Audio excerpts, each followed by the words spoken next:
This is my review for the Microsoft Xbox 360 controller. Yeah, this is probably my favorite video game controller ever. Like, it's perfect except for the D-pad, but the Xbox One's gonna change that. But right off the bat, when I first used the controller, I'm like, wow, this feels so much better than the PlayStation controller. I mean, the analog stick's up here instead of it being like this. I mean, some people who are like, no, PlayStation fanboys, I like to say, or they just think right off the bat, oh, it's a horrible controller. I mean, if you feel it and you play with it, you're like, wow, like, it fits your hands really well. And, you know, when they made the original Xbox controller, they got their basis off the Sega Dreamcast controller, which it got from the Saturn controller. If you can tell, the triggers were the same. It basically looked the same as the Dreamcast controller. Just putting that out. So, they just improved a lot of things. I mean, the X button's not really working because the buttons are just really messed up. Like, they get too sticky.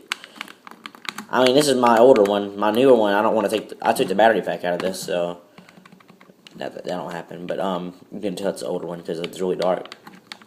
Yeah, because when you first buy this thing, it has these little indentation things, but it's so worn out that there's nothing there.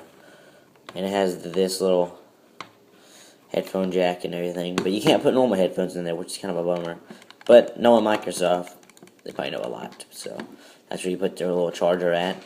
That's where a battery pack would go, right there. But I don't have one in there. Need to get one for this. Start and select.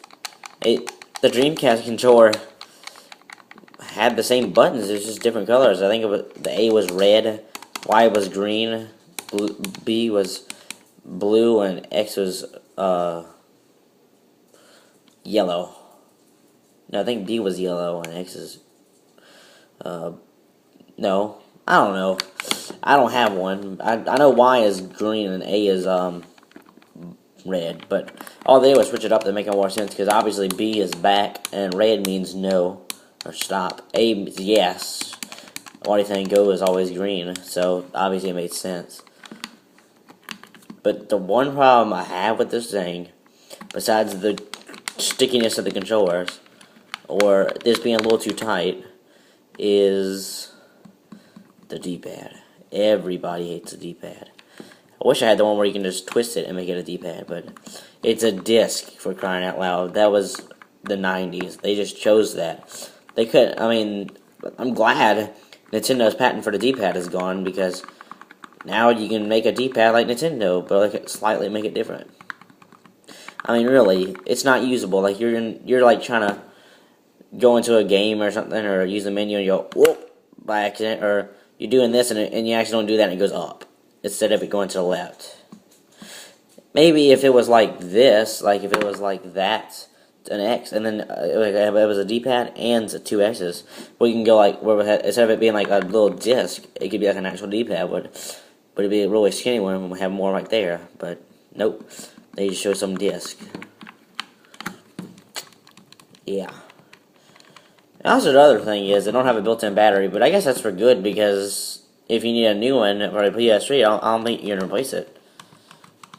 I've packed in hours. I could probably say days and weeks into this thing. Like, not all in 1 week, but I mean, like, the total amount, it's probably way past, well over 300, 400 hours. This thing's got lots. I mean, so much that the paint's starting to come off the triggers, and the bumper button's starting to mess up, and you see dirt everywhere on this thing. I mean, really.